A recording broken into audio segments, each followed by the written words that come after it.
일단 대한민국 성인이면 그냥 2개만 가입하자. 그렇게 말씀을 드리고, 특별히 부양가족이 있으면, 이제 어린 자녀가 있거나 하면은 플러스 원에서 하나만 더 가입하자. 그래서 2개 아니면 3개 정도만 가입하면 보험은 끝이다. 그렇게 말씀드리는 거예요.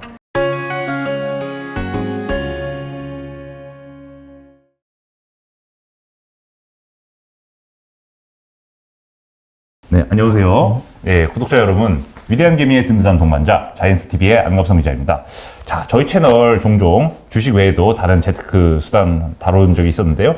뭐 최근에는 뭐 코인 같은 경우도 예전에 작년 같은 경우 다뤘었는데, 여태까지 제가 생각해 보니까 보험에 대해서는 뭐 저희 채널이라든지 아니면 저희 매일경제 운영하는 유튜브 채널에서 다룬 적이 없는 것 같아요. 그래서 오늘 한번 저희 주식 말고도 보험도 사실 많은 분들이 가입을 하고 계시고, 또 실제로 보험을 이용해서 저축을 하시거나 연금을 뭐 만들려고 하시거나 투자 상품으로 활용하시는 분들도 많은 걸로 아는데요. 보험에 대해서 한번 분석을 해보고자 특별한 분을 모시게 됐습니다. 자, 오늘 자이언트TV 채널 처음으로 보험료 반값으로 만들기 프로젝트를 진행해 보려고 하는데요. 다들 보험 한두 개씩 갖고 계시죠? 저도 갖고 있는데 사실 매월 빠져나가는 보험료 대비 수익률을 생각해 보면 좀 마음이 아플 때가 많습니다. 오늘 게스트로 보험료 제대로 깎아주실 전문가를 모셨습니다. 반값 보험료 만들기 프로젝트의 저자이신, 또 보험 전문 유튜버로도 활동하고 계십니다. 장명훈 저자님을 모셨습니다. 예, 안녕하세요. 안녕하세요. 예. 자, 저 책을 사실 개인적으로 제가 보다 꽂혔습니다. 내돈내산 책이고요. 반값 보험료 만들기 프로젝트인데요. 이 책 제목 보고 사실 제가 따로 요청을 드려서 또 네. 오늘 어렵게 이 자리에 함께 해주시게 됐습니다. 우리가 살면서 아프거나 다치거나 또 연금이나 저축을 목적으로 다양한 보험에 가입을 하고 계신데요. 이 책을 반값 보험료 만들기 프로젝트를 쓰시게 된 뭐 이렇게 취지라든가 계기가 있나요? 네, 제가 사실 이제 많은 분들 보험을 좀 보면서 예. 좀 제가 깨달았던 거는, 생각보다 많은 분들이 이제 본인의 보장이 어떤 건지도 잘 모르고, 그리고 또 너무 과한 보험료를 내고 있다. 근데 이제 과한 보험료를 내는 게 형편이 넉넉하신 분은 사실 상관이 없을 수도 있는데, 근데 이제 넉넉지 못한 사람들도 좀 많이 계시거든요. 그리고 그런 분들이 이제 보험료가 좀 비싸다 보면 결국 끝까지 유지하지 못하고 해지하는 경우가 또 너무 많더라. 근데 이제 또 안타깝게도 보험을 해지하면 또 해지하고 또 큰 병에 걸리시거나 또 해지하고 또 다치시거나 그런 경우가 또 많은 것 같아요. 그럼 너무 안타깝죠.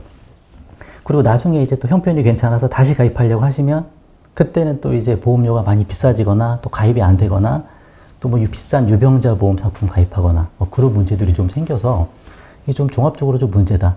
그런 부분도 있고, 또 보험료를 많이 이제 준비하다 보니까 인생이 더 중요한 여러 목적 자금을 잘 준비 못하는 그런 문제들이 생기는 것 같아요. 특별히 이제 노후 자금 같은 것도 일찍부터 철저히 준비해 나가야 되는데, 그러고 못 하시는 분들이 너무 많아서, 차라리 보험료를 조금 더 줄이고, 이제 보험료를 줄인다고 해서 담보까지 다 줄이는 것도 아니고, 중요 담보는 좀 키우면서 덜 중요한 거 삭제하면서 그 돈을 그냥 노후 자금으로 돌려보면 어떨까, 그런 생각도 좀 해보게 됐고, 그래서 이제 반값 보험료로 만들고 최대한 그거로 다른 중요한 걸 더 잘 만들어 보자, 그런 차원에서 좀 시작했던 것 같아요. 근데 이제 보험에 대해서 한 가지만 제가 말씀을 드리면, 보험에 대한 관점에 대해서 한번 생각해 보기 좋은 데이터가 하나 있어서, 그게 이제 뭐냐면 보험 계약 유지율이라는 데이터가 좀 있습니다. 근데 그게 이제 금융감독원에서 한 2년치까지만 지금 공시를 좀 해주고 있거든요. 그러면 이제 보험회사별로 평균적으로 보험 계약 유지율이 2년 유지율이 한 63% 정도 나오고 있어요. 그 말은 3개 중에 이제 하나 정도는 2년이 지나면 보험이 다 해지가 된다는 얘기고, 과거에는 금융감독원에서 이제 5년 유지율, 7년 유지율까지 공시를 좀 했었는데 지금은 안 하고 있죠. 이제 그 데이터를 보면 추정해 볼 수는 있는데 5년 계약 유지율이 한 50%대 나옵니다. 네, 절반이네요. 네, 절반으로 떨어지고 7년 계약 유지율은 30%대로 떨어집니다. 네. 그걸 보면 선형적으로 가요. 이제 시간이 지나면 지날수록 뭐 가로축은 시간, 그리고 세로축은 이제 뭐 유지율을 보면 이렇게 쭉 떨어지죠. 그러면 이제 10년 계약 유지율은 어떻게 될까? 그게 좀 궁금해서 막 여기저기 찾아봤는데, 결국 10년 계약 유지율이 뭐 그런 인터뷰 기사를 하나 찾아봤어요. 금융소비자원의 한 임원께서 인터뷰를 하신 내용 중에 업계 관계자들은 한 10% 내외로 알고 있다. 10%네. 그러니까 총 보험의 10개 중에 10년이 지나면 9개는 해지되고 하나만 살아남더라. 그럼 우리가 보험을 20년 납으로 가입을 대부분 하시는데 20년까지 다 납입을 하고 유지할 수 있는 사람은 과연 얼마나 될까? 그런 부분에 좀 생각을 해본 거예요. 그래서 보험을 길게 유지하려면 결국은 답이 없다. 아무리 보장이 좋고 의미가 없다. 결국 보험료를 극단적으로 줄여야 된다. 좀 그 생각을 좀 하고 있고, 그래서 최대한 중요한 거, 우리한테 유리한 거, 그런 보험을 가입하자라는 차원에서 뭐 책도 쓰고 유튜브도 하고 뭐 그렇게 된 것 같습니다. 아, 진짜 저도 10년 유지율이 10% 내외에 불과하다는 거 사실 보고 정말 이 많은 분들이 다시 한번 자신의 만기가 몇 년 과연 남았는지 생각을 해보셔야 될 것 같은데요. 그러면 이 책에서도 여러분 방금 말씀하셨다시피 보험 상품을 좀 이제 저축이라든지 연금, 투자 상품으로 너무 생각하지는 말아달라 이런 메시지를 주셨는데 그 이유가 다 또 있을까요?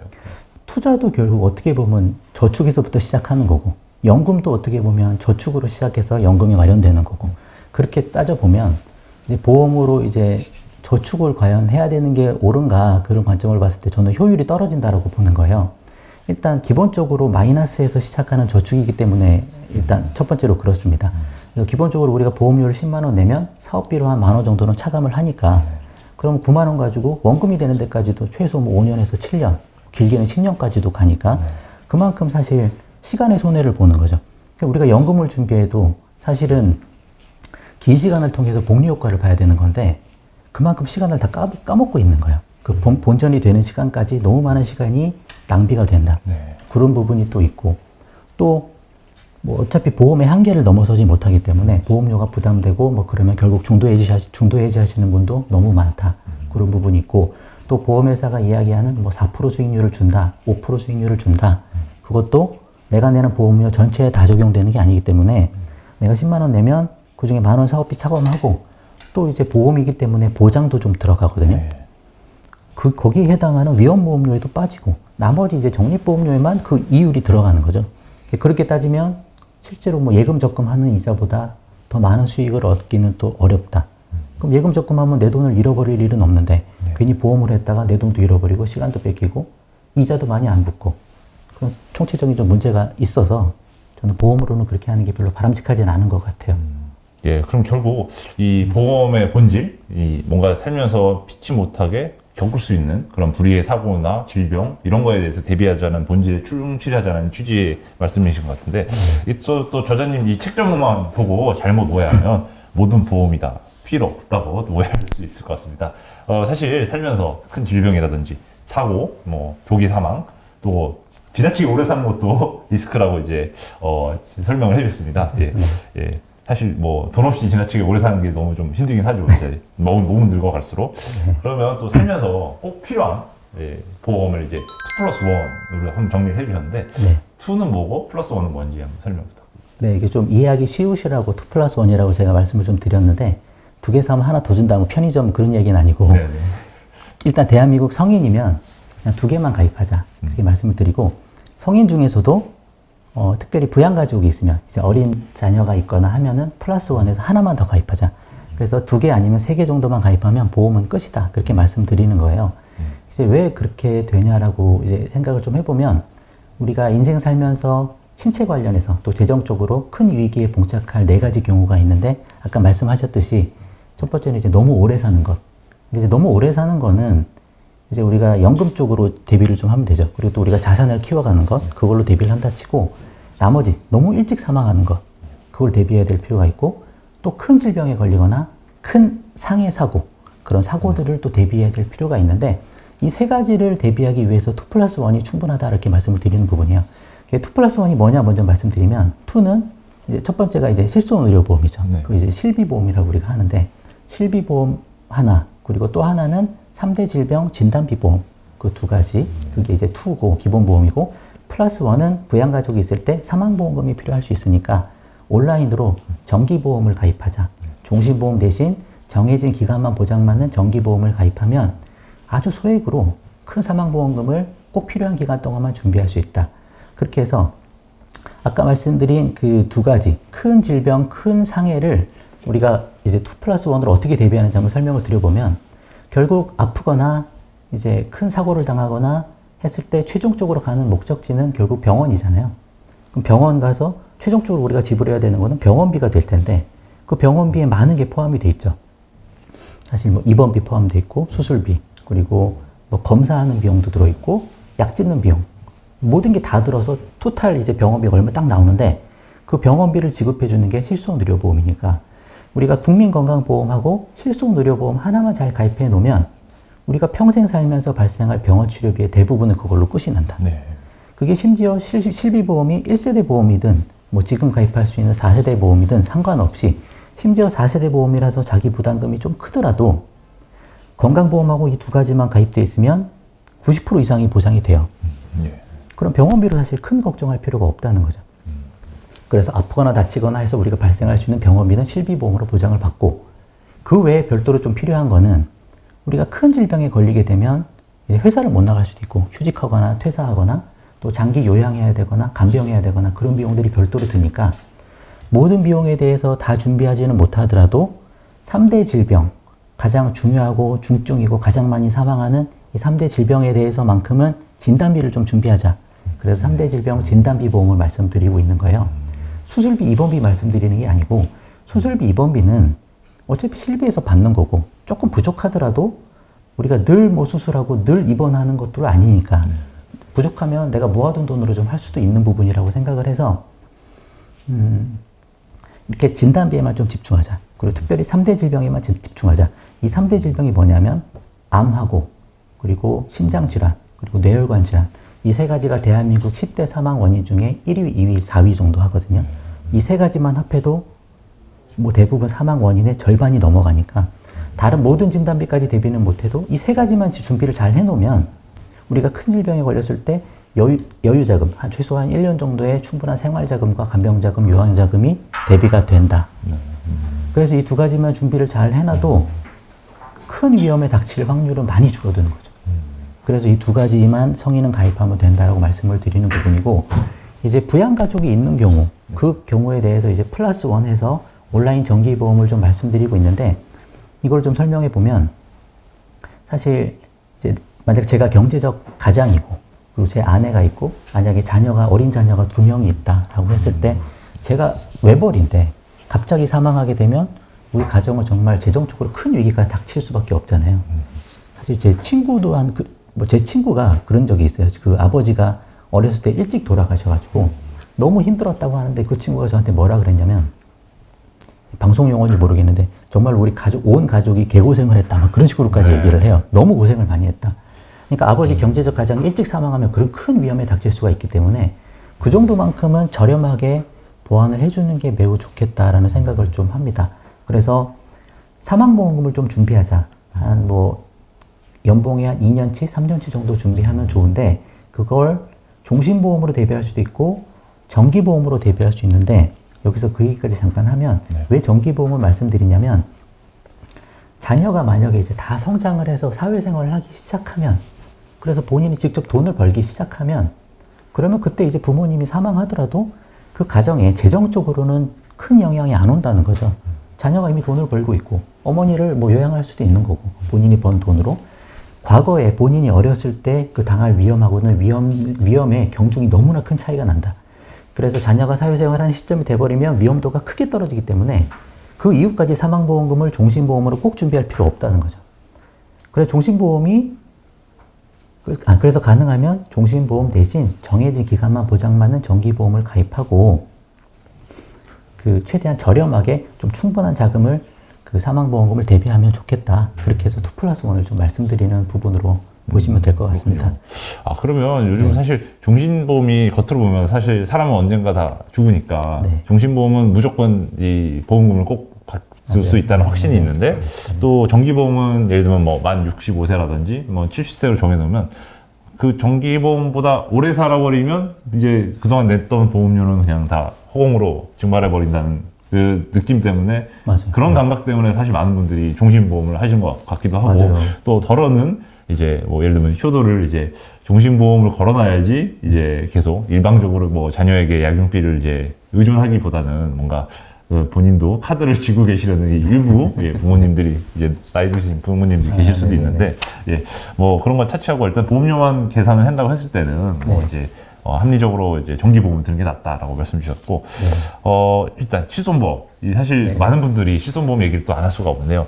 실손보험이 옛날에는 정말 너무 편하게 보험료로 거의 뭐 아무리 아파도 실손보험이 다 해결을 해주는 그런 좋은 보험이었다가 그게 또 보험사들이 또 손해율이 많이 높아졌다고 해서 좀 예, 지금 벌써 아까 4세대를 말씀해 주셨는데 네, 벌써 그럼 1세대, 2세대, 3세대, 4세대까지 오는 실손보험인데 자, 작년 7월부터 제도적으로 4세대 실손보험만 이제 가입 가능하도록 바뀌었다고 하셨는데 도대체 이 실손보험이 세대 구분을 어떻게 하는 거고 또 어떤 게 좀 달라진 건지 좀 설명 부탁드립니다. 실손의료보험이 일단 가입자한테 가장 유리한 보험이에요.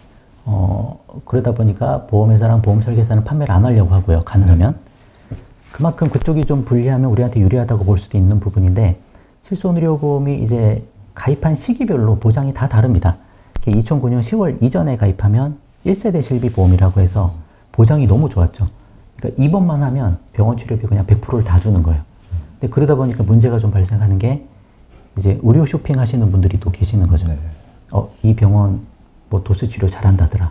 우리 한번 갈까? 전부 다 막 가는 거예요. 가서 치료받고 또 뭐 다른 병원 옮겨다니고 그런 분도 있고 또 의사분들도 좀 그러신 분들이 일부 있는 것 같아요. 그러니까 저도 한번 예전에 병원을 갔는데 제일 먼저 물어보시는 게 실비보험 있으시냐? 그걸 먼저 물어보는 거죠. 예. 제 어디 아프냐 안 물어보시고 그걸 먼저 물어보시고 그리고 언제 가입하셨냐? 뭐 그걸 또 물어보시더라고요. 예. 그러니까 제가 그때는 보험을 잘 모를 때인데 예. 그러니까 몇 세대 실비고 보장이 어떻게 되는지를 의사 선생님이 먼저 아시고 제가 그때 일찍 가입했다라고 하니까 그럼 괜찮다. 앞으로 이거 유지해라 하면서 이것저것 다 하셨어요.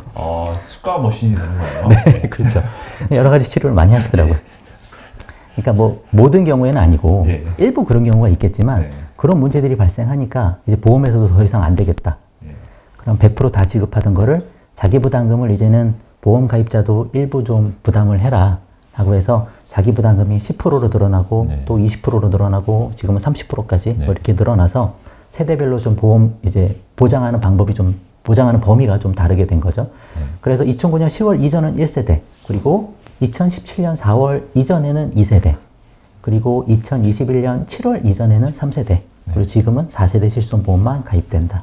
그리고 지금은 4세대 실손보험을 가입할 수 있는 거고 보장은 급여의 한 80%, 비급여의 70% 정도만 보장을 해주는 그런 체제로 이제 자기 부담금이 좀 많이 늘어났죠. 네. 그럼에도 불구하고 실손의료보험은 가입자한테 가장 압도적으로 유리하다. 네. 왜냐하면 이제 파지티브 방식인 거예요. 어떻게 보면 일부 보장 안 되는 아주 극히 일부 뭐 그 사항만 제외하고 나머지는 뭐 어떻게 아프든 어떤 사고가 나든 병원비를 다 지급해주겠다. 그런 막강한 힘이 있기 때문에 실비보험 하나만 잘 가입해도 보험 점수 100점에 한 80점 이상은 먹고 들어간다.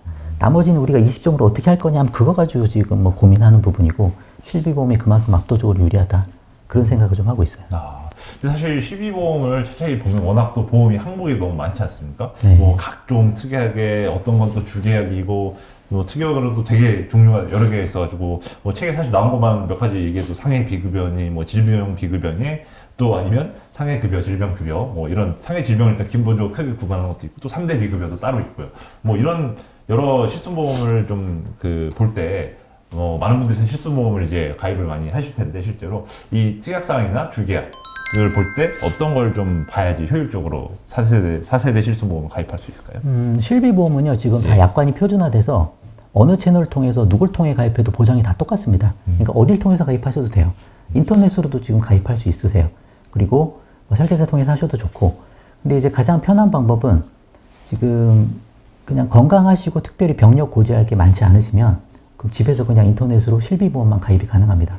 지금 저 같은 경우 3세대 실비 가입돼 있는데 지금은 이제 4세대만 가입되지만 제가 45세 실비보험료가 11,000원밖에 안 해요. 그러니까 실손의료비 보험 자체가 사실 되게 저렴해요. 그리고 지금은 단독으로만 가입이 가능하고. 근데 이제 뭐 꼭 이제 사람들이 많이 헷갈려요. 실비보험하고 종합보험 자체를 헷갈려하는 분들도 많고 설계사분들도 혼용해서 쓰고. 그러니까 실비보험만 가입한 게 아니고 여러 가지 많은 보험을 가입해 있는 상태가 사실은 돼 있고 덜 중요한 특약들도 많이 포함되어 있는 상태가 돼 있는 거죠. 그래서 건강하면 실비보험은 어디서 가입하든 똑같으니까 온라인으로 찾아보시고 보험 담화와 통해서 가입하실 수 있으니까 내가 마음에 드는 회사 그리고 보험료도 괜찮은데 그냥 가입하시면 된다. 근데 그게 만약에 잘 안 되시면 병력이 있고 하면 또 안 되실 수 있거든요. 그러면 설계사한테 도움을 구하셔서 만약에 설계사가 이제 실비보험만 단독으로 가입을 안 해주겠다 뭐 그렇게 얘기하시면 뭐 저렴한 그 운전자 보험 10,000원짜리 뭐 하나 정도 가입하는 것도 이렇게 같이 해서 실비보험 가입하는 것도 그건 그런 것도 괜찮다고 생각을 합니다. 뭔가 아무래도 단속 실손만 하려고 하면 설계사분들이 일단 썩 좋아하시지 않는 분위기가 많이 느껴지는데요. 예, 답답하면 온라인으로 혼자 하시거나 아니면 뭔가 좀 큰 부담 안 되는 운전자보험 같은 걸 끼워서 이제 좀 하자 이렇게 말씀해 주셨고, 또 실손보험 말고도 일단 2+1이니까요. 또 필수보험으로 3대 질병, 이제 암과 뇌, 심장 질환 이제 관련 진단비 보험을 이제 들어보자고 하셨습니다. 사실 이 3대 그 질병 진단비가 이게 또 이 진단을 받고 나서도 막상 보장 범위가 막 좀 달라가지고 보험금을 못 받는 경우도 있고, 또 너무 넓으면은 또 사실 이것저것 다 보험금을 미리 또 지급해서 나중에 정말 더 심각한 중대한 질병이 걸렸을 때 보험료가 뭔가 좀 추가 중복 지급이 안 되는 뭐 그런 문제도 발생한다고 들었는데, 이 3대 진단비 보험도 좀 잘 효율적으로 가입하고 활용할 수 있는 방법이 뭐가 있을까요? 네, 제가 말씀드리는 3대 질병 진단비 이제 담보는 이제 기본적으로 암이 가장 압도적이니까 암 진단비를 좀 준비해야 되죠. 그래서 암, 뇌심 중에 암을 일반암 기준으로 뭐 3천만 원에서 5천만 원 정도 준비하는 게 좋겠다. 그렇게 일단 말씀을 드려요. 그래서 이제 연령별로 좀 다를 수 있지만 가능하면 젊으시면 이제 화폐 가치 하락을 좀 대비하기 위해서 좀 넉넉하게 넣자. 20대, 30대, 40대까지는 한 5천만 원 정도 더도 제가 말씀드리는 방법으로 하면 사실 그렇게 비싸지 않거든요. 그러니까 저렴하게 하실 수 있으니까 그 정도 넣고, 이제 뭐 50대, 60대 가시면 이제 암이나 그런 중증에 걸릴 나이대가 이제 임박해 있기 때문에 화폐 가치 하락이 좀 덜하니까 2천에서 3천 정도만 가입하셔도 괜찮을 것 같고요. 그래서 일반암 기준으로 보시면 돼요. 일반암 진단비 기준으로 보시고, 그 다음에 유사암도 뭐 1천만 원에서 한 2천만 원 정도 가입하시면 좋을 것 같고요. 그리고 암 진단비 같은 경우는 저는 그렇게 말씀을 드립니다. 가능하면 2개 나눠서 들자. 설계사 통해서 3대 질병 진단비 보험을 하나 이제 튼튼하게 가입을 하시고, 암을 5천을 가입하실 것 같으면 설계사 통해서 3천을 가입하고 온라인 암보험을 통해서 또 2천을 보완하는 방식. 그러니까 5천을 2개로 나눠서 가입하는 거예요. 온라인으로 가입을 하면 이게 보험료가 매우 저렴하게 좀 가입할 수 있습니다. 암 진단비만 딱 가입해도 되기 때문에, 그리고 뭐 담배만 안 펴도 보험료 할인이 또 많이 들어가고, 여러 가지 또 방법을 통해서 저렴하게 할 수 있기 때문에 이렇게 하면 보험료가 좀 절약되고, 그리고 한 보험회사에서 5천만 원을 지급하는 거 대비 그 금액을 좀 반으로 나눠 놓으면 이제 지급받는데 조금 유리할 수가 있어요. 예를 들면 뭐 암 진단비 5천만 원을 한 회사에 딱 청구를 했다라고 쳤을 때 그 보험회사 입장에서는 이제 어떻게 보면 이 사람 뭐 혹시 문제 있는 거 아니야? 혹시 뭐 사기치는 거 아니야? 라는 측면에서 조사 한번 나가봐. 뭐 그런 식으로 갈 수가 있어요. 그러면 지급을 못 받는 경우가 생길 수도 있죠. 그렇지만 그거를 3천, 2천으로 낮춰놓아서 2개로 나눠놓으면 그럴 확률도 사실 좀 줄어들고, 또 보험회사가 2개 중에 하나가 뭐 망한다거나 뭐 그럴 확률은 극히 작지만 뭐 그런 것도 대비할 수 있고, 그렇게 따지면 굳이 한 회사에 올인할 필요는 뭐가 있냐. 그렇게 따지면 2개 나눠서 더 저렴하게 하면서 그렇게 할 수 있는 방법도 있으니까 그렇게 하는 것도 괜찮고, 그리고 2대 진단비는 이제 뇌졸중 진단비, 급성심근경색 진단비 그 2가지를 주로 말씀을 드립니다. 사실 이것보다 이제 조금 더 보장 범위가 넓은 뇌혈관 질환 진단비, 허혈성 심장 질환 진단비 그것도 있는데, 이제 보험료가 조금 비싸다 보니까 이제 가족이 다 그렇게 가입하면 전체적으로 보험료가 좀 올라가거든요. 그럼 부담될 수 있으니 좀 더 중증인 거에 집중해보는 게 좋겠다. 그래서 뇌졸중, 급성심근경색. 그렇다고 뇌출혈은 저는 별로 추천하지 않고요. 뇌출혈은 보장 범위가 좀 작아요. 뇌경색을 보장하지 않기 때문에 뇌경색, 뇌출혈을 포함하는 뇌졸중 이상은 하자. 그렇고 급성심근경색도 허혈성 심장질환 대비 보장 범위는 좀 작지만 나머지의 대부분은 협심증이거든요. 근데 뭐 저희 어머니도 협심증 걸리셔서 스텐트 수술도 하고 뭐 하셨지만 그거 자체가 당장 쓰러지는 질병은 아닌 거예요. 뭐 경우에 따라 조금 차이는 있을 수 있지만 내가 병원 가고 치료받고 회사도 다닐 수 있고 그런 중증은 아니라고 볼 수도 있기 때문에 좀 더 중요한 담보를 많이 넣자. 이거 좀 절약해서. 뇌졸중 급성심근경색 진단비를 한 2천에서 3천, 젊으신 분은 3천 정도 넣고, 이제 연세가 좀 있으신 분은 1,000에서 2천 정도까지 줄여가면서 그렇게 가입하셔도 괜찮겠다. 그렇게 말씀을 좀 드리는 편이에요. 네. 지금까지 이제 2+1에서 2를 한번 다뤄보셨는데요. 나중에 +1 한번 또 다뤄보겠습니다. 사실 아까도 이제 기혼이고 외벌이에다가 예를 들면 자녀가 한두 명 있는 경우는 사망보험을 이제 좀 가입하는 게 좋다라고 말씀해 주셨는데, 사실 보통 많은 젊은 분들한테 사망보험 있냐고 물어보면 그걸 왜 들어라는 이제 반응을 할 때가 되게 많으실 것 같아요. 네네. 일단 또 정기보험으로 또 만기를 또 한정하라고 하셨으니까 이 막상 또 많은 분들이 이거 종신으로 하면 무조건 받는 건데 만기를 정해두면 너무 보험료가 아까울 것 같다. 나는 무조건 만기보단 더 살 것 같다는 그 자신감이 다 있으시지 않습니까? 네네. 뭐 이런 분들한테는 좀 뭐 어떤 식으로 좀 설득이나 조언을 하는 게 좋을까요? 이제 종신보험의 단점을 또 사실 아시는 게 좋을 것 같아요. 예. 네, 설계사분들은 판매하기 위해서는 좋은 점만 이야기하시니까 종신보험의 10년 유지율은 30% 정도 나오거든요. 그러면 우리가 종신보험을 대부분 20년 납을 가입한다고 치면 과연 그걸 끝까지 유지하고 혜택을 보실 사람은 얼마나 있을까? 그 부분이 제일 일단 중요한 부분이에요. 왜냐하면 보험료가 비싸기 때문에 끝까지 유지할 수 있는 확률이 사실 많이 줄어든다. 그리고 이제 보험료 비교를 해보면 좋은데 그 40대 남성이 1억 원 사망보험을 준비하려고 이제 한다면 종신보험으로 설계사 통해서 가입하면 최소 25, 뭐 최소 30 그 밑으로는 가입하기가 어렵습니다. 그러니까 월 보험료가 25만 원, 30만 원 나온다는 거예요. 1억 원 준비하려면. 근데 정기보험을 온라인으로 가입하고 그럼 설계사 수당이 빠지죠. 온라인으로 가입하니까. 그리고 또 정기납으로 또 길게 나눠서 가입하고 또 건강하신 분은 건강치 할인을 받고 그런 식으로 가입하면 똑같은 나이에 1억 원 준비해도 15,000원 정도면 나와요. 그러면 선택을 해야 되죠. 내가 종신토록 사망보험금을 꼭 준비하려고 25만 원, 30만 원을 낼 거냐? 아니면 65세까지 꼭 위험도가 큰 그때까지만 대비하기 위해서 15,000원 정도 내면 될 거냐? 그거 이제 본인이 결정하실 부분이에요. 근데 아까 말씀드렸듯이 해지하는 비율이 크고 그리고 종신보험에 보험회사가 이제 기본적으로 가져가는 그 사업비는 최대한 30% 정도 잡는 데도 있습니다. 예. 그러면 10만 원 내면 3만 원 이미 보험회사가 가져가는 거예요. 그리고 설계사가 수당을 가져가는 게 30만 원짜리 하나 팔면 그 하나만 가지고 300만 원 이상을 벌어갑니다. 설계사 입장에서는. 그러면 보험에 대해서 잘 모르는 사람을 어떻게든 설득해서 한 달에 한 번씩만 종신보험을 가입시키면 그 설계사는 일반 직장인들 월급보다 더 많이 벌어갈 수 있어요. 그러니까 그런 사실들을 사실 이야기를 좀 해주고 가입자들이 선택하게 하면 종신보험을 그렇게 꼭 선호하는 분이 많지는 않을 거다. 저는 그렇게 생각을 하거든요. 또 하나 더 말씀드릴 게 화폐 가치가 계속 하락하기 때문에 1억 원을 아무리 가입해서 나중에 받더라도 그게 큰 의미가 없는 돈이 된다는 거죠. 40세에서 70세만 가도 우리 과거 대한민국 이제 물가 상승률 2%를 감안하면 화폐 가치가 30년 지나면 절반으로 떨어지니까 1억 원 가입해도 70세 되면 5천만 원밖에 안 되고 그게 한 뭐 90세, 100세 되면 2,500밖에 안 되니까 얼마나 그 효율이 떨어지냐 이거예요.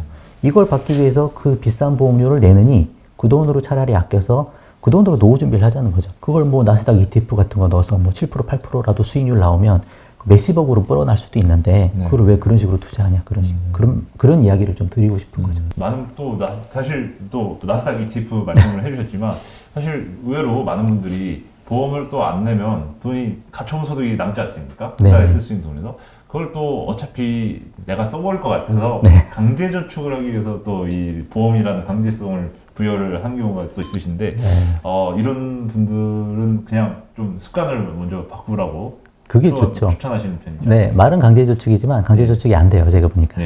왜 그 가정에 재정적 위기가 한 번이라도 오면 보험은 결국 유지 못한다. 제 관점은 그렇습니다. 그러니까 그럴 바에 아껴서 다른 걸로 하자. 그렇게 말씀드리는.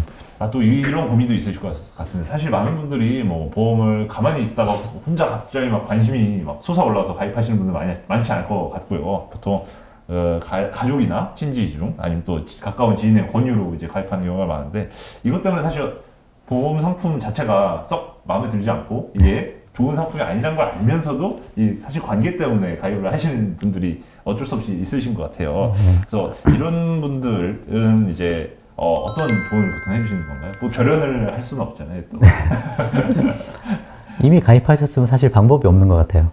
앞으로는 저도 늘 말씀드리는데 지인하고는 안 하는 게 좋을 것 같다. 그런 생각이 좀 듭니다. 내가 마음대로 바꾸기가 힘들어요. 저도 그래요, 사실. 전화 드리기가 좀 불편한 게 있거든요. 근데 그럼에도 불구하고 보험을 조정해야 된다라고 필요성이 느껴지면 그때는 과감하게 하셔야 되는데 그때는 설계사한테 전화하지 마시고 일단 그냥 고객센터에 전화를 먼저 해라. 그게 조금 편할 수도 있고 그리고 고객센터에서 그냥 처리가 되는 경우도 있어요. 그러니까 굳이 불편하게 설계사 전화 안 하더라도 여기서 처리할 수 있으면 처리하고 뭐 그게 나중에 뒤로 설계사한테 뭐 정보가 가서 다시 전화 오더라도 그건 어쩔 수 없다고 좀 봅니다. 고객센터에 항의를 하면 꼭 네. 설계사한테서 전화하시면 이상 항의 해본 사람입니다. 고객센터에. 네, 좀 어쩔 수 없는 부분이긴 합니다. 네. 예, 어쩔 수 없는데, 네. 참, 2년이 참 어려운 것 같습니다. 이제 그때부터 이제 보험을 이제 노후 대비가 아니라 2년을 유지하는 비용으로 이제 생각을 해보시는 게 될 것 같습니다. 예, 좋은 2년이시길 바라겠습니다.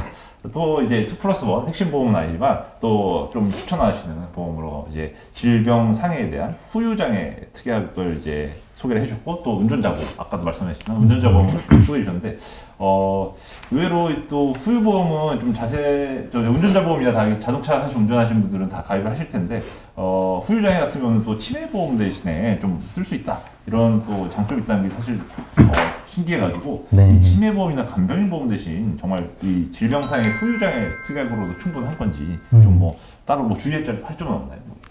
그러면 운전자 보험 먼저 말씀드리고 후유장애 한번 말씀드려볼까요? 네네.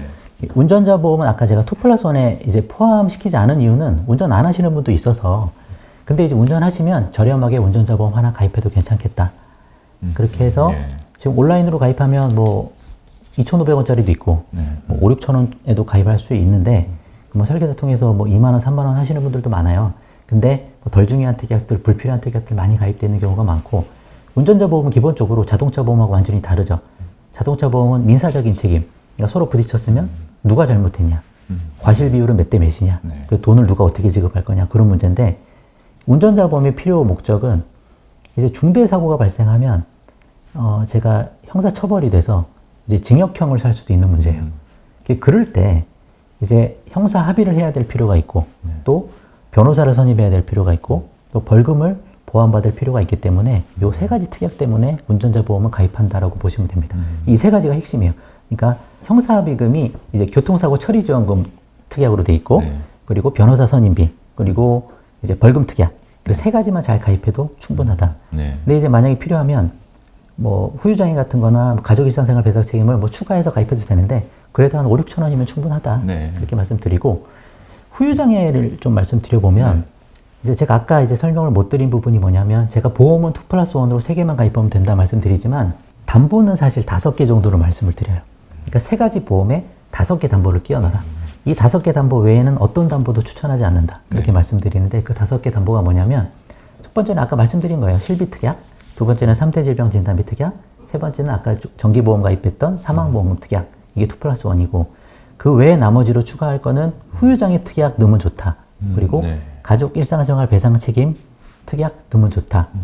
가족 일상생활 배상 책임은 뭐냐면 말 그대로 이름에 다 담겨 있어요. 가족, 우리 가족이 내가 가입했는데 우리 가족이 일상생활 중에 남을 실수로 우연히 이제 뭐 다치게 하거나 뭐 재물을 손상시켜서 배상을 해줘야 될 때 그 금액을 1억 원 내에서 보험사가 대신 내주겠다. 그게 가족 일상생활 배상 책임인데 그 보험료가 1,000원밖에 안 하거든요. 그럼 수많은 경우를 그걸로 저렴하게 보장받을 수 있으니까 그거를 3대 질병 진단비 보험이 넣든지 운전자 보험이 넣든지 하시면 되거든요. 그거 하고 이제 후유장애도 할 수 있으면 하자. 이제 후유장애는 우리 신체에 이제 영구적인 장애가 발생하면 그때 이제 가입한 금액의 일부를 뭐 이제 장애율을 곱해가지고 뭐 지급받는 그런 담보예요. 근데 보장 범위가 상당히 넓습니다. 뭐 눈, 코, 귀, 뭐 말하고 씹는 기능, 손, 발, 팔, 다리, 뭐 장기들, 심지어 신경 정신 분야 그쪽까지도 전부 다 너무 많은 범위를 이제 보장하는 담보이기 때문에 뭐 가능성은 낮지만 우리가 장애가 생길 가능성은 언제든지 존재도 하잖아요. 또 저렴한 비용으로 그걸 준비할 수 있다면 하는 게 좋다. 그래서 정 부담되면 3대 진단비만 집중하시고 만약에 여유가 되면 10,000원에서 한 20,000원 정도 추가해서 후유장애까지는 넣는 게 좋다. 그렇게 말씀드리는데 아까 이제 뭐 치매 말씀하시고 뭐 치매보험, 간병보험 그거를 이제 후유장애로 대비할 수 있다. 뭐 그런 차원의 이야기는 뭐냐면 치매 쪽도 신경정신 쪽에 이제 후유장애라고 보는 거예요. 그래서 질병후유장애 특약을 가입하면 이제 치매가 발병하더라도 이제 CDR 척도에 따라 가입금액 한도 내에서 보장을 또 해줍니다. 그러니까 질병후유장애 특약을 가입하면 치매도 어느 정도 보장을 받고 치매뿐만 아니라 다른 모든 보장까지 다 되니까 장애를 입었을 때 뭐 가성비 좋게 10,000원, 20,000원 정도 내고 다 보장받을 수 있는 거죠. 근데 치매보험을 가입하면 기본 뭐 50,000원, 70,000원, 나이 많으신 분은 100,000원, 200,000원 갑니다. 간병보험도 마찬가지예요. 그러니까 보험료 비싸니까 치매보험 10년 유지율은 10%. 그러면 10개 중에 9개 해지되고. 그렇게 비싸게 가입하고 비효율적으로 가입하지 말고 그냥 저렴하게 질병 후유 장애로 보장받는 게 조금 더 낫지 않겠느냐, 그런 차원의 말씀을 드리고, 치매보험하고 간병보험도 결국은 중증 치매에 걸렸을 때, 그리고 간병보험도 노인 장기 요양 등급, 뭐 1등급, 2등급 받기 힘든 거 됐을 때 보험금이 집중적으로 나오게 돼 있습니다. 그러면 받을 확률이 사실 크지 않아요. 그러니까 치매랑 간병을 대비를 해야 되는데 대비를 안 하자는 얘기가 아니고 그게 보험으로 대비가 되겠느냐라는 차원의 말씀을 드리는 거예요. 그래서 가입자한테 유리한 2+1만 하시고 가입자한테 덜 유리하고 받는다는 확실한 보장도 없는 보험은 최대한 줄이자. 치매 간병을 보험을 가입하지 말고 차라리 질병 후유 장애 쪽으로 가입하는 게 훨씬 낫겠다. 네. 그렇게 좀 말씀을. 말씀하신 걸 들어보면 정말 어지간한 중증 치매가 사실 아니면 네네. 보험으로 커버하기 사실 쉽지 않다. 네, 해도 작은 금액만 나오고요. 네. 네. 경증 사실 대부분은 많은 분들이 뭐 다 전부 중증 치매로 가시는 것도 그렇죠. 아니고 경증 치매로 고생하시는 분들도 있을 텐데 그렇죠, 이런 그렇죠. 분들은 그럼 뭐 치매 보험을 가입하는 게 나은가요? 아니면 경증 치매도 치매보험 가입하면 일단 보험료가 비싸요. 네. 경증 치매까지 다 충분히 보장받으려면. 근데 경증 치매가 나와도 이제 질병 후유 장애로 어느 정도 보장이 되니까 이게 좀 더 나아 보인다. 저는. 그렇군요. 네, 그렇게 생각해요. 네. 또 태아보험이랑 어린이보험도 소개를 해주셨는데 뭐 최근에는 다 큰 어른도 만 30세 미만이면은 어린이보험 상품에 가입하는 러시가 일어났다는 뭐 뉴스도 제가 작년에 본 것 같습니다. 뭐 일단 태아 어린이보험 좀 꼭 필요한가요? 그리고 또 뭐 어른들이 좀 청년층이 이제 어린이보험에 가입하는 건 대체 무슨 이유에서일까요? 네, 이게 그러면 생애 전체 이제 보험 가입 플랜을 간단히 설명드리면 이제 좀 이해하기 쉬우실 것 같은데, 이제 어머니가 이제 임신을 하시고 이제 자녀를 출산하기 전에 가입하는 게 이제 태아보험이죠. 네, 출산 전. 그리고 자녀를 출산 등록을 보험회사에 하면 그게 이제 어린이 보험으로 바뀌는 겁니다. 네. 같은 보험이에요, 사실은. 그렇군요. 그리고 이제 나이가 15세 이전에 가입한 거를 일반적으로 어린이 보험이라고 우리가 말씀을 드리죠. 네. 그 진짜 어린이잖아요. 네. 그분들이 나이가 어리니까. 근데 이제 좀 이상하고 또 헷갈리는 부분이 네. 20대 넘는 성인인데도 불구하고 30세 이전에는 어린이 보험이란 게 또 있는 거예요, 별도로. 네. 그래서 헷갈리는 거예요. 근데 이제 그거를 또 이제 어른이 보험이라고도 하죠. 사실 어린이도 아니니까 20대 나이 많은데. 네, 그러네요. 네. 그래서 그런 군이 또 하나 있어요. 그러면 20대 넘으신 분들은 일단 성인이니까 플랜을 어떻게 가야 되냐면 2+1 따라가시면 되는 겁니다. 그러면 실비 하나 있고 3대 질병 진단비 보험 가입하시면 되는데 네. 뭐 결혼 안 하시고 부양가족 없으니까 정기보험도 필요 없죠. 네. 2개만 가입하면 되고. 그러면 실비보험은 뭐 예전에 뭐 태아 때부터 가입한 게 계속 100세까지 가는 거고. 그리고 3대 질병 진단비 보험 하나 가입하면 되는데 그게 만 30세 이전이면 어린이 보험으로 가입하면 되는 거예요, 그거를. 아, 그렇군요. 네.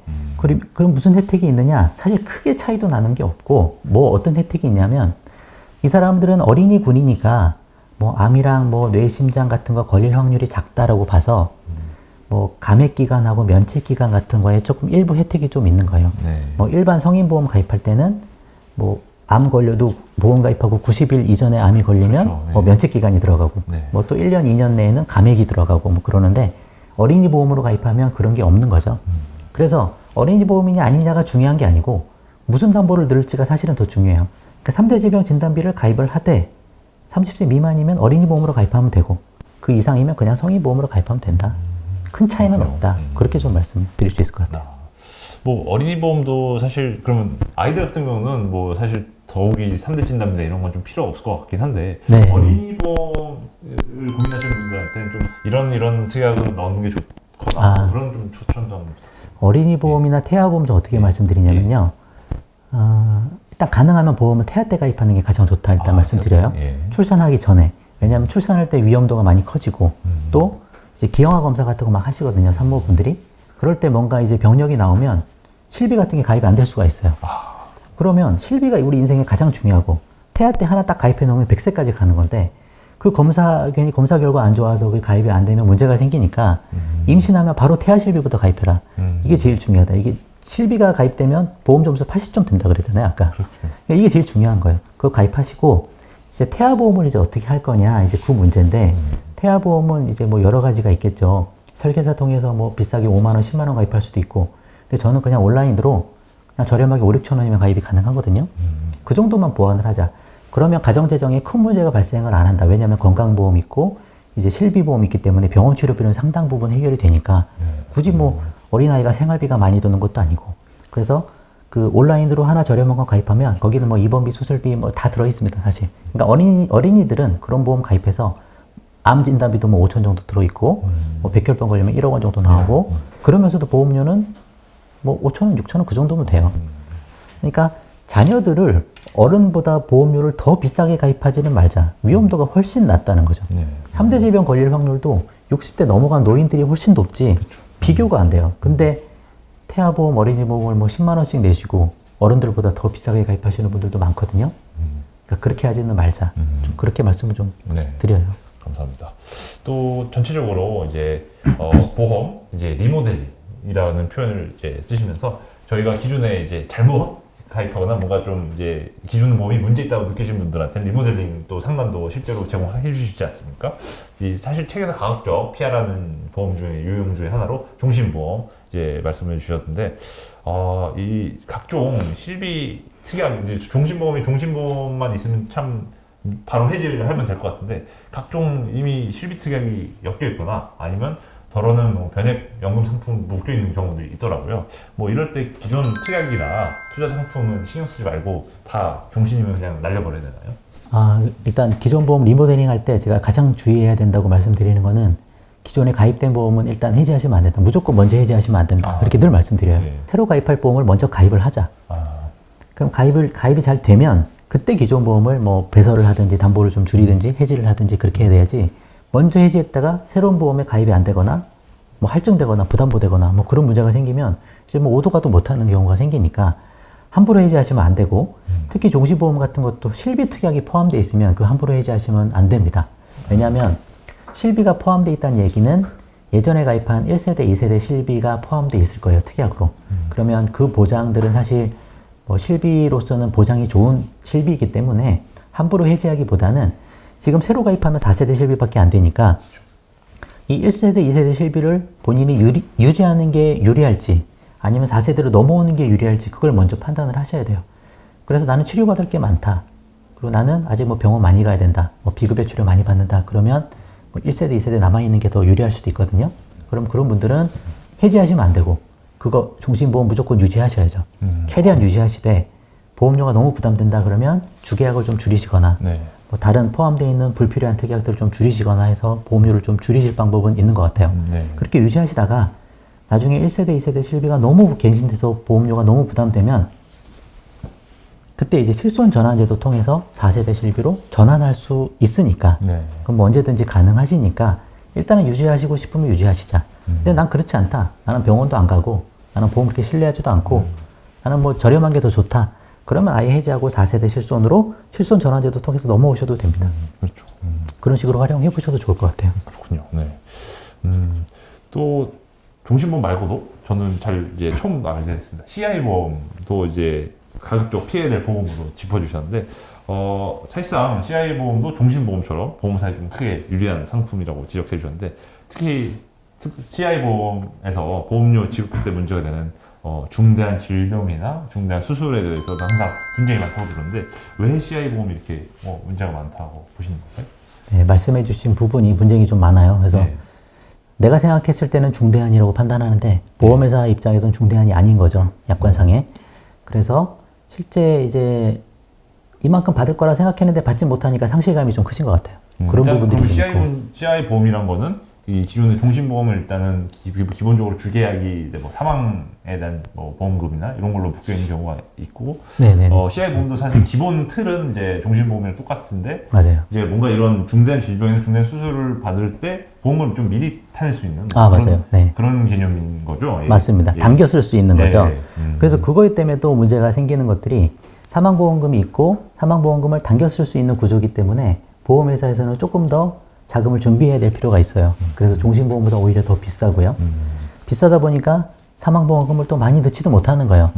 그게 제가 뭐 1억 원 말씀드리지만 1억 원 가입 못하시는 분이 태반이니까 사망보험금을 받아도 부족하고 보험료는 비싸고 그리고 한 번 당겼으면 뭐 그 다음에 또 중대한 질병에 걸려도 이미 당겼었기 때문에 더 당겼을 수가 없는 거죠. 한 번밖에 못 쓰는 그런 담보일 수도 있고 또 그러다 보니까 자꾸 또 다른 특약을 또 넣으려고 하는 거예요. 뭐 사망보험금만 가입하려고 CI보험 넣는 사람은 없고 대부분 저 뭐 암도 넣어주세요, 뭐 여러 가지 넣어주세요 라고 말씀드리잖아요. 근데 보험료 자체가 너무 비싸다 보니까 다른 거 넣을 때 그런 특약들을 갱신형으로 넣는 그런 꼼수도 발생한다. 근데 이제 갱신형은 당장은 저렴해 보이지만 나중에 이제 뭐 얼마나 비싸질지 알 수 없거든요. 그러니까 그것도 나중에 부담되고. 그러니까 전체적으로 뭔가 좀 문제가 있다. 그 사망보험금을 종신보험으로 준비한 것 자체가 사실은 좀 문제가 되는 거고, 너무 비싼 보험료, 그리고 또 비싸다 보니까 유지도 많이 못하는, 해지 확률도 높아지고 또 한 번 당겨 쓸 수밖에 없고, 뭐 그런 여러 가지 문제들이 복합적으로 섞여 있는 게 CI 보험인 것 같아요. 반드시 피할 보험 리스트가 좀 많습니다. 또 저축보험도 예, 피하라고 하셨는데 특히 보험 상품이면 저축자만 들어가서 좀 가입하지 말자고 예, 명쾌한 또 예, 판가름을 해주셨습니다. 이제 뭐 기본적으로 마이너스로 시작하는 저축이니까 네. 저축 효과가 떨어진다. 그리고 제가 늘 말씀드리는 거는 보험은 비용이고 지출이다. 그러니까 쓰면 없어지는 거예요. 제가 뭐 혜택을 받든 못 받았든 위험을 해지하는 비용으로 쓴 거다. 그러면 내가 낸 보험료를 굳이 받을 생각을 할 필요가 없는데 이상하게 돌려받아야 된다라는 생각들이 좀 쌓여 있는 거죠. 그러면 쓰면 없어지는 건데 그게 어떻게 저축이랑 연관이 되냐. 사실 이름 자체가 모순이란다 생각하고, 효율적이지 못하고 끝까지 유지하지 못하고 납입의 유연성이 떨어지기 때문에 중도 해지할 가능성이 좀 크고, 그리고 효율적인 저축이 안 되고 뭐 아까 말씀드렸듯이 뺄 거 다 빼고 나머지에만 이자를 주기 때문에 뭐 이렇게 많이 남지도 않는다. 뭐 그런 문제들이 좀 있는 것 같아요. 그래서 굳이 뭐 저축을 보험으로 꼭 할 필요가 뭐가 있겠냐. 그냥 예금 적금으로 해도 충분하지 않냐. 뭐 그 생각도 좀 하고요. 맞습니다. 또 치아보험, 이것도 최근 몇 년 전부터 국적 여러 보험사에서 광고도 많이 하는 상품 같은데 치아보험도 반드시 피해야 될 예, 보험인 이유가 뭘까요? 치아보험도 이제 마찬가지입니다. 2+1 외에는 뭐 다른 거 추천을 안 드리는데 치아보험도 마찬가지로 다 제한이 걸려 있어요. 그러니까 치아 개수 제한, 그리고 금액 제한, 그리고 기간 제한 다 꼼꼼하게 걸려 있습니다. 그 이야기는 뭐냐면 이미 보험회사에서는 통계 데이터로 계산이 끝났다는 거예요. 그러면 가입자가 그걸로 큰 이득을 보기는 사실은 쉽지 않다. 그런 이야기고, 그냥 뭐 한 1년 임플란트 예를 하나 들어도 뭐 2년 동안 보험료 내고 그동안은 혜택을 못 보거든요. 그럼 내가 낸 돈 나중에 돌려받는 거예요. 2년 동안 내가 낸 돈을 돌려받는 개념이고, 또 뭐 약관 같은 거 보면 무조건 다 돌려받는다는 보장이 없어요. 뭐 예전에 진단받은 치료는 나중에 그 보험 가입하고 나서도 보장을 안 된다. 뭐 그런 약관이 좀 해석이 애매한 부분도 있고, 뭐 이런저런 거 다 따져보면 가입자가 크게 이득 볼 확률이 높지는 않다라고 생각이 들어요. 그래서 차라리 치아보험 가입할 바에 그냥 병원비 통장을 하나 만들어서 그냥 거기에 그냥 내 돈 모아가면 그게 더 낫지 않나, 뭐 그런 생각도 좀 하는 입장입니다. 네. 요거 뭐 치아도 문제 있는 치아가 반복해서 문제되는 경우가 보통 네, 그런 것도 많지 있고요. 않습니까? 네, 맞아요. 예, 알겠습니다. 또 전체적으로 뭐 이제 다양한 또 꼭 필요한 보험과 이제 반드시 피해야 될 상품을 나눠주셨는데, 뭐 이 밖에도 지금까지 뭐 거론이 안 된 다양한 보험 상품 중에서 또 반드시 피해야 될 뭔가 보험 상품이 있다면 좀 알려주실 수 있나요? 네, 뭐 말씀드렸듯이 2+1 외에는 다 그냥 추천하지 않습니다. 아, 예. 그러니까 뭐 치매보험, 간병보험, 치아보험, 뭐 종신보험, CI보험, 연금보험, 저축보험, 전부 다 저는 가입자보다는 보험회사나 보험 설계사한테 더 유리하다. 그렇게 보는 입장이라서 우리한테 제일 중요하고 효과적인 것만 가입하고 보험료 줄이자. 저는 그렇게 그냥 말씀드리는 부분이에요. 애초에 보험 대리사 자체가 그 확률 계산을 하셔가지고 절대 보험사가 손해 안 볼 수 없는 해동두류죠. 예, 약간 카지노 같다는 생각도 듭니다. 네, 맞습니다. 그럼 또 연령대별로 또 적절한 보험, 대체 그 자기 자신 나이에 따라서 한 달에 그럼 얼마 정도가 적정한 보험료인지 한번 뭐 나이 20, 30대, 40대, 50대, 60대별로 좀 대략적인 금액대를 좀 알려주실 수 있나요? 네, 제가 책에서도 좀 자세히 설명을 드렸는데 좀 편차는 너무 커요. 이제 뭐 예를 들어 40대 초반하고 40대 후반도 보험료 차이가 워낙 커서 그렇게 말씀드리기가 좀 애매한 부분도 있는데, 특히 젊으신 분은 20대면 2+1 중에 2만 하면 되시잖아요. 그러면 20대면 4만 원, 5만 원이면 끝날 것 같아요. 네. 20대 후반의 남성이면 조금 올라가서 5, 6만 원 정도? 네. 그 정도면 되니까 사실 크게 부담이 없을 수도 있어요. 그 정도면. 근데 또 그런 분들도 계십니다. 나는 뭐 다 싫고 실비보험 하나만 가입할래. 그러신 분도 있어요. 네. 근데 제가 많은 분들 상담해보고 좀 이야기해보면 그래도 젊었을 때 2+1까지는 준비하시는 게 여러모로 이득이다라는 생각이 들어요. 그분들도 나중에 이제 나이가 들고 하시면 그때 필요성을 느끼는 거예요. 지금 모를 뿐이지. 그렇죠. 네. 그러면 지금 4, 5만 원 정도는 그냥 젊었을 때부터 투자하는 게 저는 좋다라고 좀 보는 입장이고, 30대 정도 가면요, 뭐 여성분은 또 아직 여전히 저렴합니다. 뭐 5만 원 정도면 되고 30대 후반대도 여성분이면 6만 원이면 될 것 같아요. 근데 남성분은 한 7, 8만 원까지는 생각을 하셔야 된다 보고 40대 가면 40대 초반 가면 뭐 남성분 7, 8만 원 후반 가면 막 10만 원까지도 나와요. 네. 그래서 가능하면 40대 전에는 보험을 다 끝내셔야지 그 이후로 가면 너무 비싸지는 거예요. 그렇군요. 그래서 일찍부터 건강할 때 가입을 잘 해놓자 보험 말씀드리고 이제 50대 넘어가면 이제 진단비를 좀 줄이셔야죠. 네. 진단비 많이 들어가기도 사실 힘들고 또 너무 비싸져요 이제는. 네. 그렇기 때문에 또 이제 질병에 많이 걸리는 시기에 임박해 있기 때문에 화폐가 차락도 덜하니까 진단비 줄이셔서 보험료도 좀 줄여서 가입하고 그래도 한 10만 원 정도 나온다 이렇게 보셔야 돼요. 60대 넘어가면 마찬가지예요. 진단비를 좀 더 줄이셔야 되고 그리고 보험료 뭐 10만 원에 15만 원 정도까지도 생각을 하셔야 돼요. 그때 가입하시려면. 그래서 일찍 가입하는 게 좋겠다. 이렇게 말씀드립니다.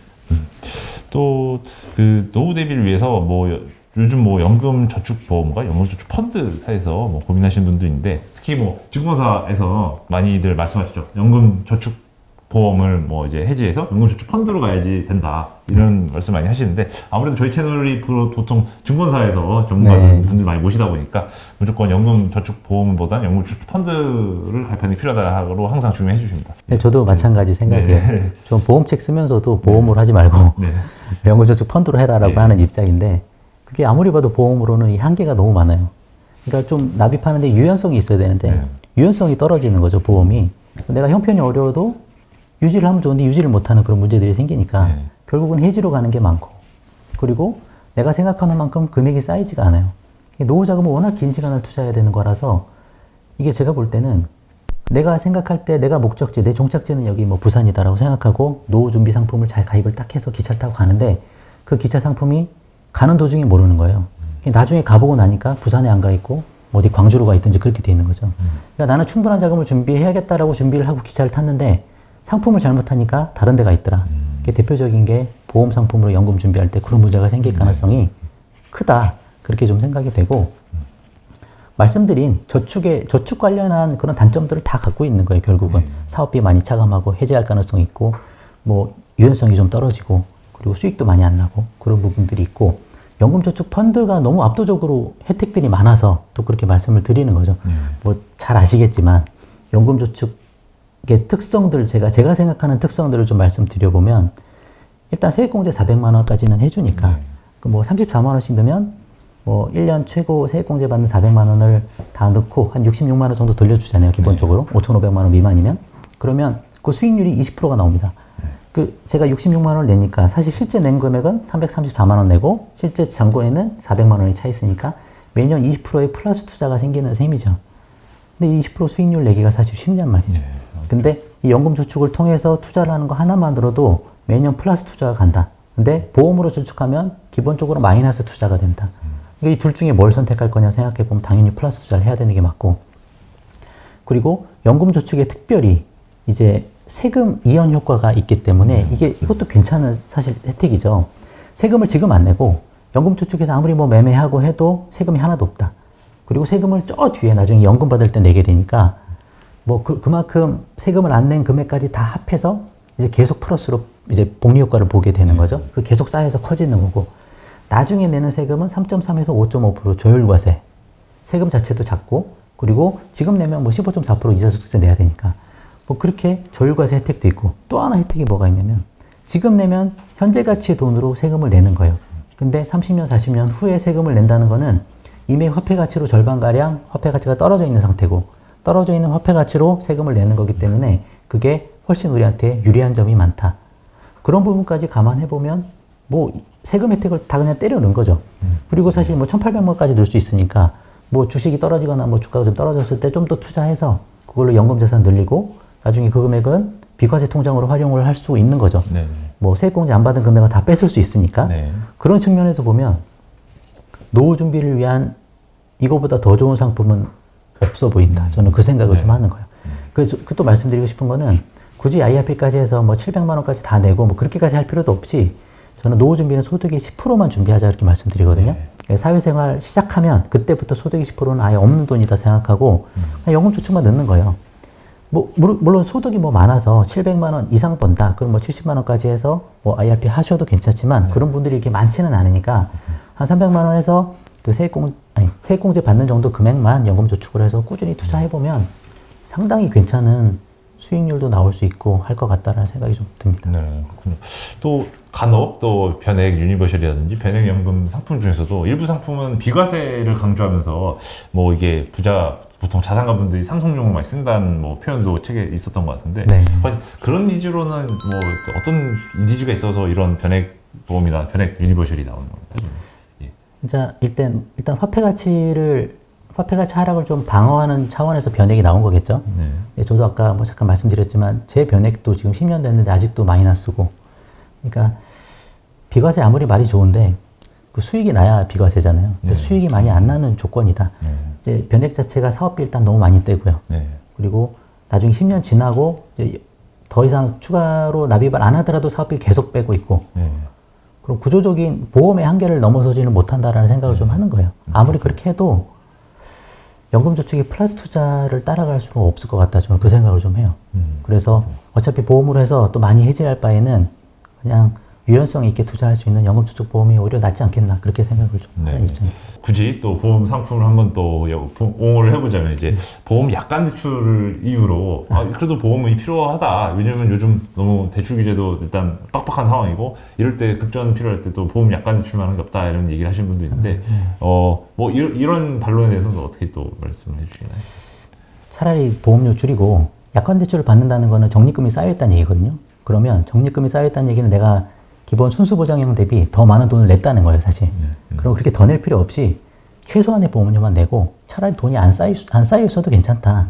그 줄인 돈으로 내가 내 자산을 더 많이 만들어 놓고 여유비도 만들어 놓고 사실 그게 맞는 거지. 이걸 못하니까 보험에 많이 넣고 많이 쌓여 있으면 그걸로 약관 대출을 받겠다라는 생각은 사실은 조금 이제 안 맞는 개념 아닌가. 저는 그렇게 좀 생각을 하는 입장이에요. 네, 바뀐 것 같은 생각이 좀 들어요. 예. 알겠습니다. 그러면 또 이 또 보험 상품 마지막으로 보험 상품을 보다 보면 정말 용어가 너무 많지 않습니까? 네. 뭐 만기 환급형과 순수 보장형, 또 20년 납도 있고 뭐 전기 납도 있고 80세 만기를 가져갈지 100세 만기로 가져갈지 어떤 뭐 갱신형 비갱신형 이런 좀 기초적인 개념의 차이에 대해서도 한번 간단하게 한번 좀 설명해 주실 수 있나요? 네. 네, 이 부분은 사실 설명하면 끝도 없을 것 같아요. 너무 긴 이야기들인데 그렇죠, 예. 뭐 간단히 몇 가지만 얘기해 보면 네. 이제 만기 환급형을 할 거냐 순수 보장형을 할 거냐 그 선택에 있어서도 사실 여러 가지 생각할 게 사실은 많습니다. 이제 만기 환급형이란 게 어떻게 보면 되게 매력적인 거예요. 그러니까 내가 보험료 다 내고 그 내는 동안 보험 혜택도 주고 나중에 만기가 되면 내가 낸 돈 다 돌려줄 거야. 그런 상품이에요. 그러면 가입자 입장에서 그 얘기를 딱 들으면 전혀 손해볼 게 없는 거죠. 내가 낸 보험료 나중에 다 돌려준다 그러고 그동안에 보험 혜택도 준다. 그렇게만 들으면 이거 완벽한 상품이죠. 안 할 이유가 없는 상품인데 여기서 세 가지 이야기를 더 해야죠, 사실은. 그럼 올바른 선택을 할 수 있는 거고 그 세 가지는 뭐냐면 보장에만 쓰이는 순수 보장형을 딱 가입하면 똑같은 보장을 해도 보험료가 한 절반 가까이 줄어든다.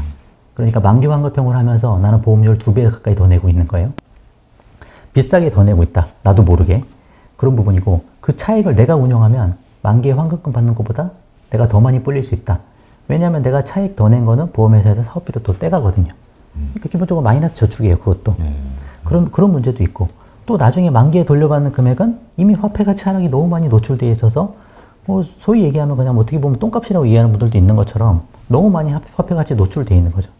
비효율적인 저축이다. 그게 뭐냐면 화폐 가치가 가장 높은 시점에 내가 그 돈을 가지고 운용을 하고 불려야지 화폐 가치가 가장 높은 시점에 그 돈을 보험회사에 맡기면 안 된다라는 관점이에요. 보험회사는 화폐 가치가 가장 높을 때 우리한테 돈을 많이 받아서 본인이 수익 창출하고 화폐 가치가 똥값이 되고 정말 낮아지는 그 시점에 그 돈을 우리한테 돌려주는 개념이다. 그래서 이 만기 환급형 순수보장형이라는 이야기 자체를 못 들어보신 분도 많아요. 그러니까 설계사가 만약에 뽑아오면 그냥 만기 환급형을 이렇게 뽑아오는 거예요. 그럼 가입자 입장에서는 몰라요. 이게 만기 환급형인지 뭔지. 아니, 보험료 나중에 돌려받으셔야죠. 라고 말씀하면, 받아야죠. 그냥 그렇게 되는 거죠. 근데 3만 원이면 가입할 걸 6만 원에 가입하고 5만 원에 가입하고 그런 식으로 내 보험료는 비싸지고 있다. 근데 이런 설명을 누군가가 똑바로 해주면 올바른 판단을 내리지만 설계사 입장이나 보험회사도 비싼 보험료를 팔아야 본인 수당도 많아지고 보험회사도 이득을 남기기 때문에 이거를 자세히 설명할 이유가 사실은 없는 개념일 수도 있어요. 그래서 이런 작은 거 하나, 이게 만기 환급형이냐, 순수보장형이냐, 이거 뭘 선택할지 이거 하나에도 수많은 기술들이 들어가 있다. 저는 좀 그렇게 봅니다. 그래서 조심해야 될 부분이 많고, 20년 납, 정기 납도 얘기 한번 해볼까요? 네. 우리 대부분 보험 가입할 때 20년 납 많이 하시잖아요. 네. 근데 저는 20년 납 하지 말고 보험은 길게 나눠서 내라. 그러니까 우리가 80세까지 보장을 받고 싶다면 20년 납 80세 만기하는 게 아니고 80세까지 나눠내는 80세 정기 납을 하자. 그렇게 말씀을 드리는 부분이에요. 네. 이게 여기에 또 여러 가지 숨어 있는 것들이 있는데 뭐냐면 일단 보험료를 줄이는 게 우리한테 가장 유리해요. 근데 20년 동안 압축해서 낼 거를 80세까지 나눠서 내면 그만큼 보험료가 많이 줄어들죠. 그럼 내가 유지할 확률이 높아지는 거예요. 일단 끝까지 유지하고 혜택 볼 확률이. 그리고 이미 줄어든 상태에서 내가 내는 돈도 내가 내는 보험료도 화폐가치 하락의 영향을 받아요. 그럼 지금은 2만 원 내는 느낌이지만 그것도 한 30년 지나면 10,000원 내는 느낌이다. 그러니까 그것도 보험료가 이미 줄어드는 상태에서 갈수록 체감 부담이 낮아지는 거예요. 그래서 길게 나눠내면 그런 장점이 좀 있다. 그리고 뭐 우리가 암보험 같은 거 가입할 때 암에 걸리면 납입 면제 뭐 그런 것들이 있거든요. 더 이상 보험료 내지 마라. 왜냐면 암 걸렸는데 어떻게 보험료를 더 냅니까? 그래서 납입 면제 혜택이 있는데 20년으로 다 납입을 끝내버렸으면 그 기간 동안 암에 걸릴 확률은 사실 작죠. 나이 연령대가 좀 적은 어리니까. 근데 길게 나눠내면 암에 걸릴 확률은 확실히 높아지죠. 그럼 납입 면제 혜택을 볼 확률도 있고, 물론 단점은 이제 길게 나눠내면 보험료가 한 10에서 15% 정도 조금 총 내는 금액은 조금 많아지긴 합니다. 그럼에도 불구하고 우리가 누릴 수 있는 혜택은 훨씬 더 많다. 뭐 아무리 압축해서 내서 보험료 비싸서 유지 못할 바에 길게 나눠내고 저렴하게 내고 그렇게 해서 혜택 보는 게 더 낫다. 그런 차원에서 길게 나눠내자. 네. 우리한테 유리한 건 그거다. 그렇게 말씀 좀 드리는 네. 거죠. 그렇군요. 뭐 갱신형, 비갱신형은 뭐 간단하게 설명 좀 짧게 네. 해주실 수 있어요? 이거는 갱신형은 이제 보험료가 갱신된다는 건데 사실은 오른다라고 보면 되죠. 결국 그렇죠? 오른다는 네, 건 오른다고 거죠? 보면 네, 되는데. 깎아줄 일은 없고요. 네, 갱신하면서. 그렇죠. 예. 그러면 예측할 수가 없다는 단점이 있어요. 근데 비갱신형은 예측이 가능하죠.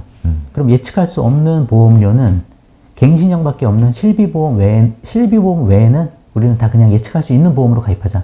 그래서 비갱신형으로 하자. 모든 거를. 네. 실비는 어쩔 수 없으니까 갱신형으로 가고 나머지는 모두 비갱신형으로 가자. 그러니까 당장은 좀 갱신형이 저렴해 보이지만 뭐 60대 넘어가고 70대 넘어가고 그때 갱신이 되면 그때는 위험률이 높아지기 때문에 보험료가 많이 갱신됩니다. 그때 유지를 못하는 거예요. 정작 중요할 때. 그러면 그냥 지금 비갱신형으로 조금 부담이 돼도 뭐 여러 가지 방법을 통해 보험료를 줄이면서 내는 게 더 낫겠다. 그렇게 좀 생각을 좀 해요. 네.